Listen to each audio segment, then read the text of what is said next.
gallery happening soon after in 56. While most young women of her generation were drawn into the folds of domesticity, Prafulla was poised to soar higher. 1957 saw her in Paris at Atelier 17, completing a stint in printmaking. The experience was worthwhile, though she once candidly admitted in an interview that there was nothing new happening in Paris those days. Though, of course, it is in Paris that she made friends, lifelong friends, with Sakti Barman and Anjali Ila Menon. A spate of shows followed after her return to India, and Prafulla, post-marriage, found her soulmate and rock-solid supporter in her husband, industrialist Dilip Dahanukar. Her oeuvre spanned figurative social subjects to abstract mindscapes and included an impressive number of murals on which she collaborated with many young, struggling artists like Ravindra Salve, Chandrajit Yadav, and a few others. Prafulla Dahanukar was undoubtedly one of the finest artists Sir J.J. School of Art gave to the art world. On the personal front, having known Prafulla Tai from the late 80s, Prabhakar, my artist husband who could not come here, and I have shared a bond with her like many others from the art fraternity. Lots of people have talked about this particular aspect of hers. She was always there for our show openings, armed with her critical comments and a warm smile. The bonding continued even after we moved to Nagpur on a government transfer, and it was heartening to know that Prafulla Tai was always just a phone call away, in case we needed her guidance. Her warmth, her selflessness, and her willingness to connect was a rare quality. As her daughter rightfully observes, Gauri observes in one of her writings, everyone for Prafulla Tai was agati apli. She was everybody's friend. She felt everybody was her own. Proud to be an alumnus of J.J. School of Art, she was not surprisingly updated about the highs and lows of the art school. The J.J. collection has an evocative cityscape of hers in black and white, which was not her true, color palette incidentally. I think it was done sometime when she was in Paris. In a few assured strokes, she has captured the essence of a dreary winter afternoon. One has to reconcile to the fact that Prafulla Tai will never ever be seen entering the hallowed space of this gallery. In all her sartorial elegance, her eyes twinkling, her voice throaty, she will continue to retain, however, a special place in the hearts of many, though her void will never be fulfilled. I would like to conclude with a prayer to the Almighty to give her husband, Mr. Dahanukar, daughters Gauri and Gopika, and other family members the strength to bear the huge, irreparable loss. Om Shanti. Thank you.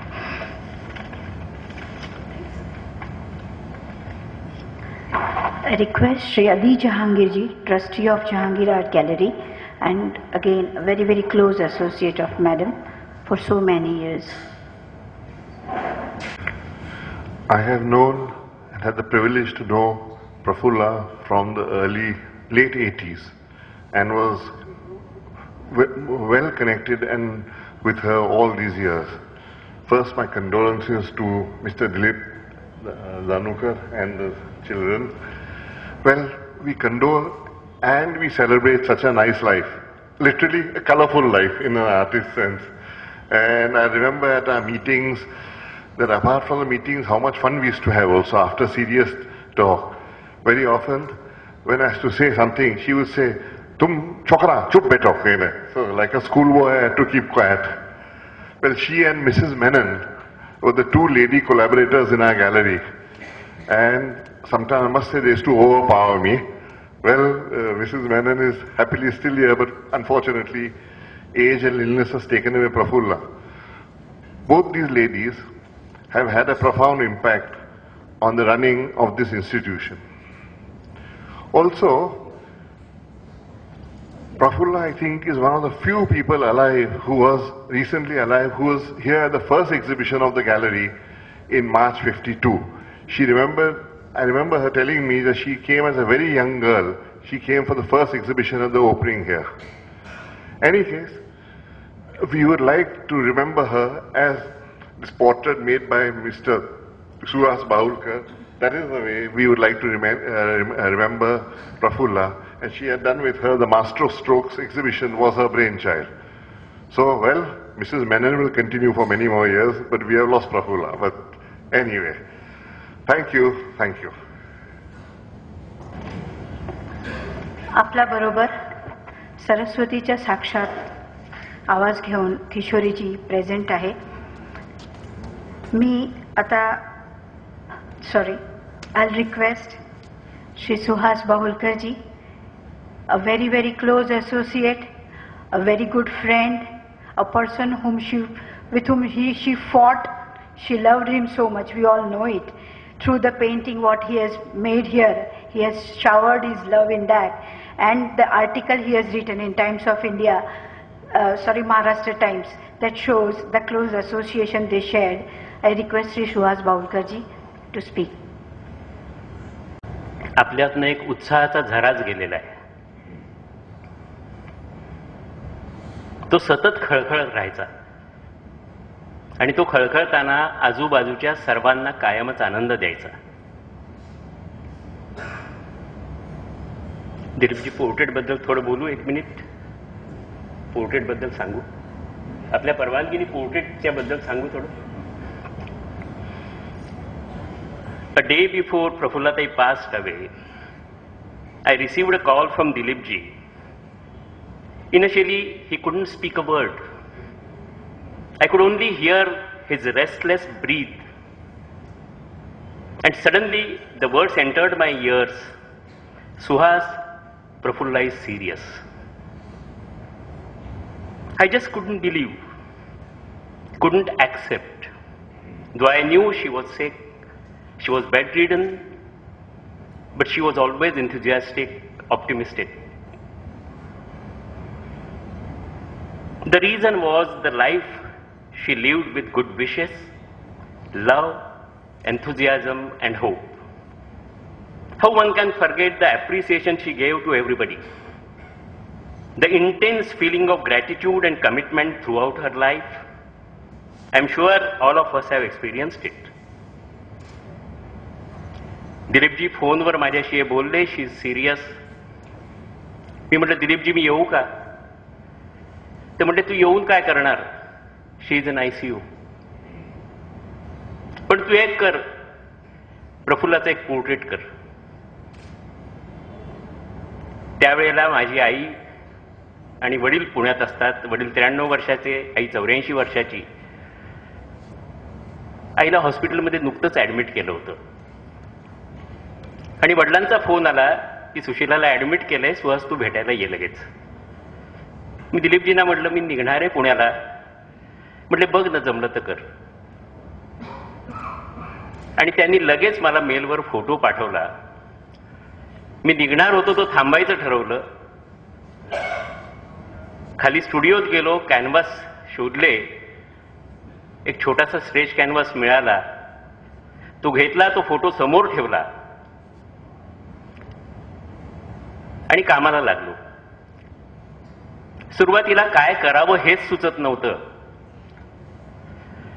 पण हळूहळू प्रफुल्लाताईच्या चेहऱ्याचा आकार काढला आणि चित्र घडतच गेलं. 2.5-3 तास असतील जेमतेम. चित्र पूर्ण झालं. मला खरोखरीच असं वाटतं की this is one of the intense portrait I have done. मी लगेचच पुण्याला गेलो. प्रफुल्लाताई गेली. मला दिलीपजींचा फोन आला, पण मी येऊ शकलो नाही. मी कालच रात्री पुण्याहून परत आलोय. प्रफुल्लाताईला मी 8-9 वर्षाचा असल्यापासून ओळखतोय. त्यावेळेला प्रफुल्ला जोशी होती. ती खेतवाडीच्या 13व्या गल्लीत राहायची. माझे वडील घेऊन गेले. मगाशीच कुणीतरी आठवण सांगितली, जितेंद्र अभिषेकी तिच्या इथे राहायचे. खेतवाडीतले जिने चढून आम्ही वर गेलो तर उजव्या बाजूला एक गळ्याला आणि कपाळाला सुंठ लावलेले गृहस्थ दिसले. त्यांना आम्ही विचारलं, माझ्या वडिलांनी विचारलं की प्रफुल्ला जोशी कुठे आहेत? तर त्यांनी प्रफुल्ला म्हणून हाक मारली. तर आतून एक उंच फुलाफुलाची साडी नेसलेली, भरपूर केस, आंबाडा घातलेली आणि भरपूर फुलं माळलेली एक स्त्री बाहेर आली. अत्यंत हसऱ्या चेहऱ्याची. ते माझं प्रफुल्लाताईचं पहिलं दर्शन. मग वडिलांनी सांगितलं, हा मुलगा चित्र काढतो. माझं स्केचबुक बघितलं मृगांक जोशी तिथे होते बाजूला बसलेले. मला माहित नव्हतं ते मृगांक जोशी आहेत. दाढीवाला माणूस कुणीतरी बाजूला बसला होता. म्हटली स्केच करशील आता, मला करून दाखवशील? मी हो म्हटलं. माझ्याच वडिलांना समोर बसायला लावलं. मृगांकनी पण एक स्केच केलं, अतिशय अप्रतिम स्केच केलं होतं. मीही स्केच केलं. कौतुक माझं जास्ती केलं तिने. लहान होतो ना मी वयाने. त्यानंतर म्हटली चल तुला घेऊन जाते एका छान ठिकाणी. आम्ही खेतवाडीतलं खाऊ दिला, रंगाची पेटी, स्केचबुक बक्षीस दिलं, पेन्सिली दिल्या, ब्रश दिले आणि खेतवाडीतल्या घरातनं आम्ही खाली उतरलो. तिला अचानक आठवलं, काय कोणास ठाऊकी, म्हणली चल जरा आपण भेळ खाऊ. आता लहान मुलांना भेळ किती आवडते तुम्हाला माहितीच आहे. खेतवाडीमध्ये खाली एक भेळवाला होता. त्याच्याकडे घेऊन गेली. त्याला नावाने हाक मारलं. नाव काय होतं हे मला आठवत नाहीये, पण नावाने हाक मारलं आणि म्हणाली 3 भेळ बळव हा, 2 तिखट आणि 1 गोड ऊस, ह्याच्यासाठी हवी ना, म्हणून डोक्यावर माझ्या हात फिरवला. मला अगदी स्पष्ट आठवत आहेत या गोष्टी. तिथून तिच्या पद्मिनी कारमधनं, पांढरी पद्मिनी कार होती, मला भुलाबाई इन्स्टिट्यूटमध्ये घेऊन गेली आणि तिथे सगळीकडे फिरवलं. तिथे रविशंकर सतार वाजवताना मी बघितले. अलकाजी नाटकाचं प्रॅक्टिस घेत होते, नाटकाची तालीम घेत होते. गायतोंडे होते, सडवेलकर होते, सातोळेकर होते. किती चित्रकार त्या दिवशी तिने मला दाखवले. एक वेगळ्या प्रकारचं एक्सपोजर लहान वयामध्ये मला प्रफुल्लताईमुळे मिळालं. त्यानंतर जे शिकायला आलो 70 साली आणि प्रफुल्लताईशी वारंवार संबंध यायला लागला.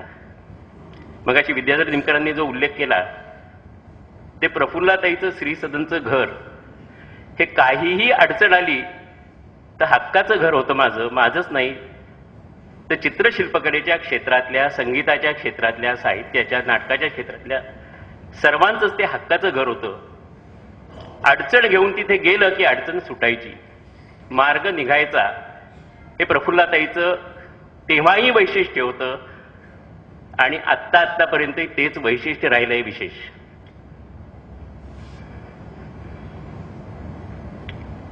काही वर्षापूर्वी आईसलँडला आमचं एकत्र प्रदर्शन झालं होतं. इथे हेमा जोशी आहेत.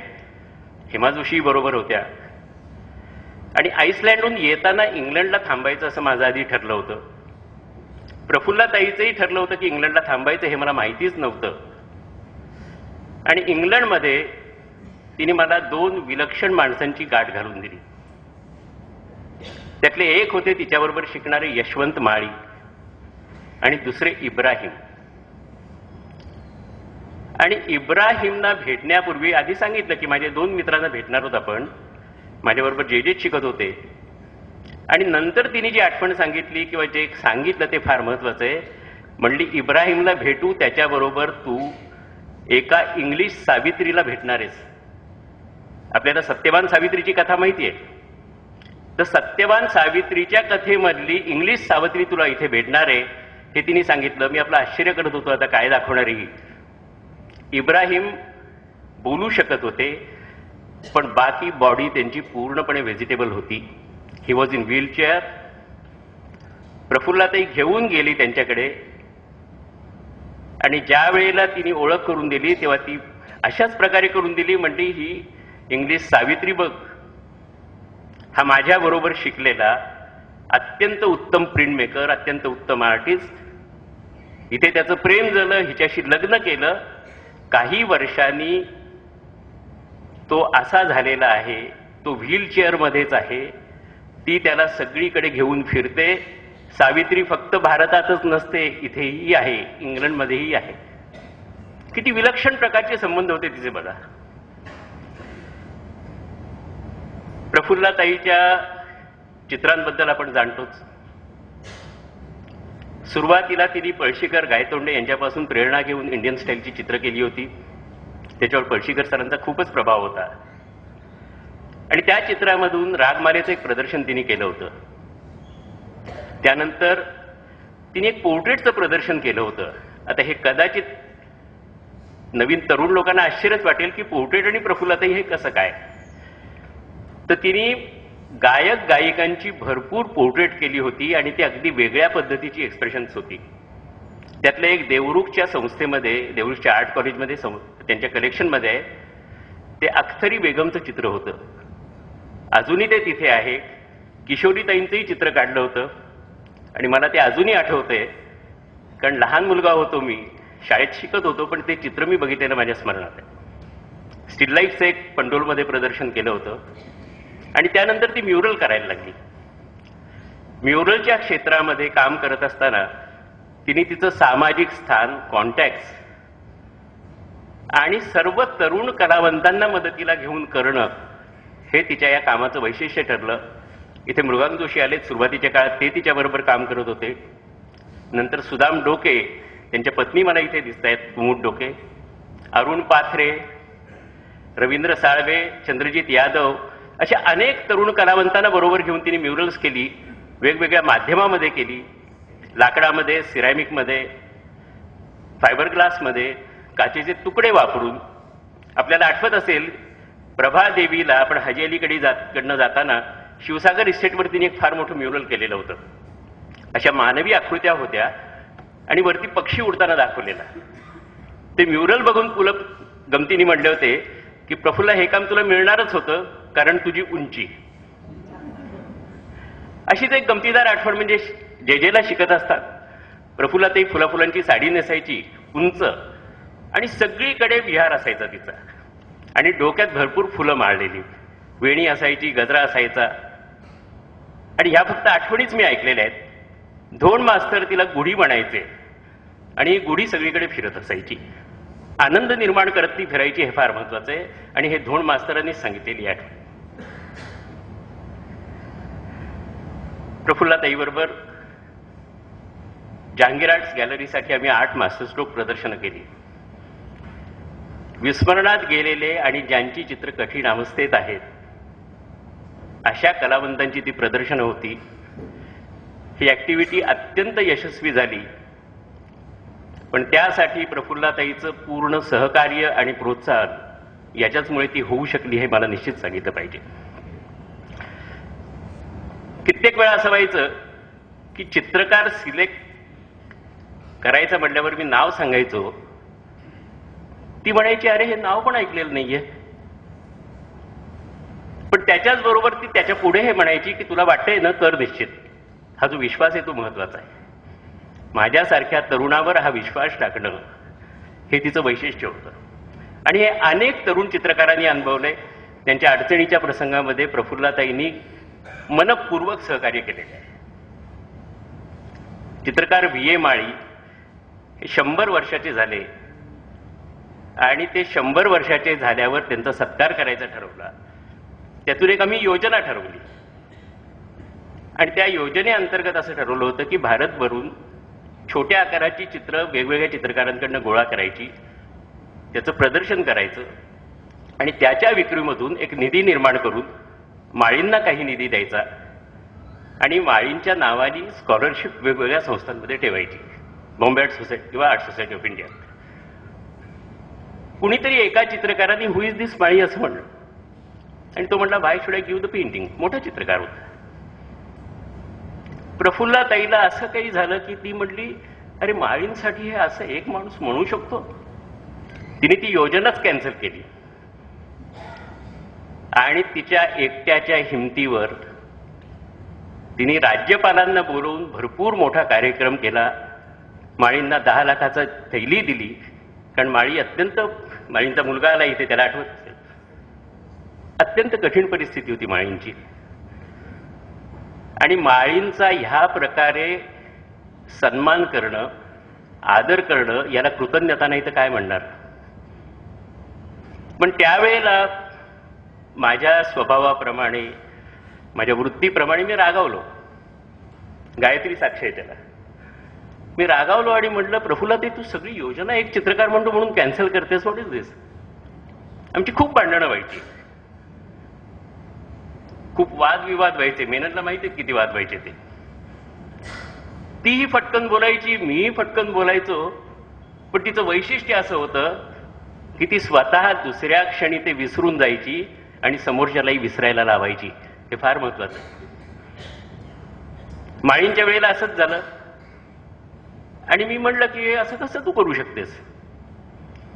आणि मी स्वतःला डिसअसोसिएट करून घेतलं मी त्या पुढे त्या मिटिंगलाही गेलो नाही, कुठल्याही प्रकारे ऍक्टिव्हिटीत सहभागी झालो नाही.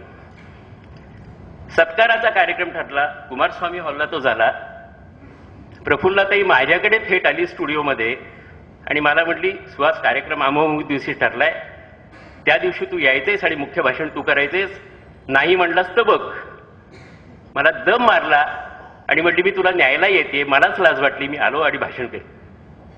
आता ही जी वैशिष्ट्य आहेत ही विसरता कशी येतील. प्रफुल्लाताई भेट देणं नव्हती त्या काळामध्ये, कधी कधी फोन यायचा. मला कळल्यावर भेटायला गेलो तेव्हा अन्न पचत नाही म्हणली.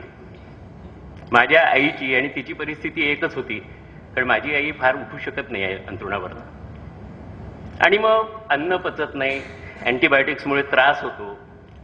तर माझ्या आईने असं सांगितलं की प्रफुल्लाला सांग लाहीचं पीठ घे, दुधात घालून किंवा ताकात घालून. मग आईने मला कसं बनवायचं हे सांगितलंच होतं, कारण आईसाठी घरात बनवलंच जायचं. प्रफुल्लाताईकडे गेलो, त्यांच्या घरात ते करून दाखवलं, त्यांच्या बाईंनी शिकून घेतलं आणि लाहीचं पीठ संपलं आहे की नाही ही मी चौकशी करायचो की किंवा संपलं तर प्रफुल्लाताई फोन करून सांगायची. मला असं वाटतं एक 10-12 दिवसापूर्वी खोल आवाजामध्ये एक फोन आला होता, तो तिचा शेवटचा फोन होता. कशी आहेस प्रफुल्लाताई म्हणलं तर इतर वेळेला भरपूर गप्पा मारणारी प्रफुल्लाताई फक्त लाहीचं पीठ संपलंय रे एवढंच बोलली. त्यानंतर तिच्याशी बोलणं होऊ शकलं नाही, त्यानंतर तिला बघूही शकलो नाही. पण प्रफुल्लाताई निश्चितच स्वर्गात असेल, स्वर्गात धोंड मास्तरांना निश्चित म्हणत असेल की हैसर सगळा असा पण जे जे नाही हा. पुलंना म्हणत असेल की आपण इथे नाटक बसवूया, मी काम करते, कारण तुझे आहे तुझ्यापाशी. आणि वाऱ्यावरची वरातच्या पहिल्या नटसंचामध्ये प्रफुल्लाताईंनी काम केलं होतं. गायतोंडेंसारखे अनेक चित्रकार असतील तिथे, त्यांना म्हणत असेल आपण इथे मस्तपैकी कॅम्प करू, जे ती इथे करत होती ते तिथे निश्चितच करत असेल याची मला खात्री आहे. प्रफुल्लाताईला वंदन. धन्यवाद.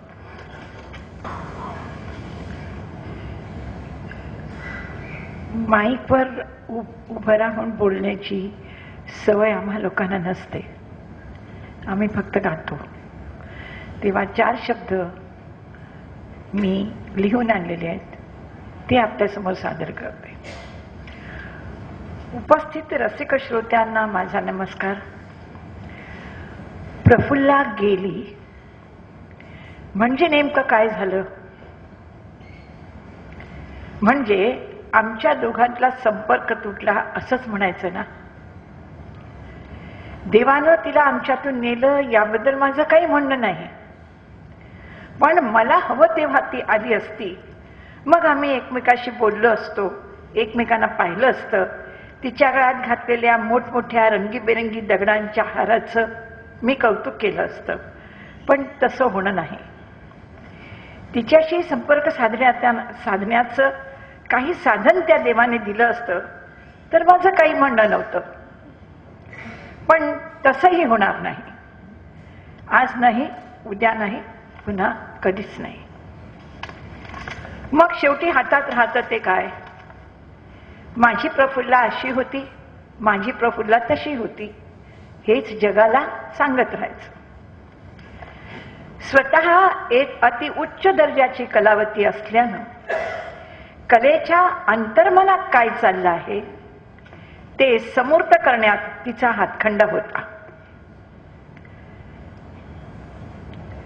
तिची चित्र पाहताना त्यातली रंगसंगती, रूपरेखा, यातून त्या चित्रातल्या आत्म्याचं दर्शन कसं होईल हे सांगण्याचा तिचा प्रयत्न होता असं मला वाटतं.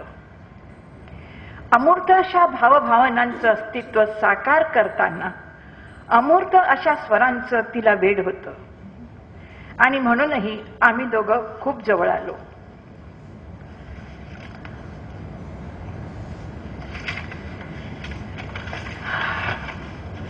माझ्या कलेच्या वाटचालीत तिच्यासारखा श्रोता मी आजवर अनुभवला नाही.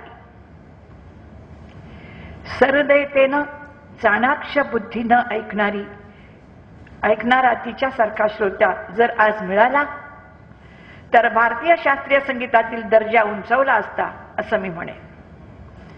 लहान मोठा कोणताही कलाकार असो, ती तितक्याच आस्थेनं त्यांच्या कलेकडे पाहायची. कलाकार प्रसिद्धीला पावलेला असो किंवा उगवणारा असो, त्याच आस्थेनं त्याच प्रेमानं ती त्यांच्याबद्दल बोलायची. कलेच्या आंतरिक विश्वाचा ध्यास घेणारी कलावंत म्हणून मी तिला शतशः प्रणाम करते. तिच्यासारखे कलेला पूर्ण समर्पित करणारे कलावंत ईश्वराने या पृथ्वीतलावर पाठवावे अशी मी त्या नियंत्याकडे प्रार्थना करते. पुन्हा एकदा प्रफुल्लाच्या कपाळाचं चुंबन घेऊन मी हे 4 शब्द संपन्न करते. नमस्कार.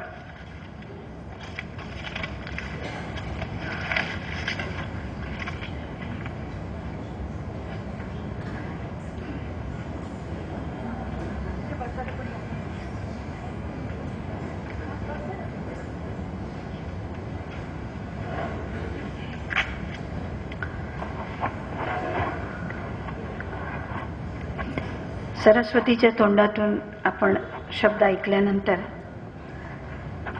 श्री वासुदेव कामतांना मी विनंती करेन त्यांचं वक्तव्य सांगायला.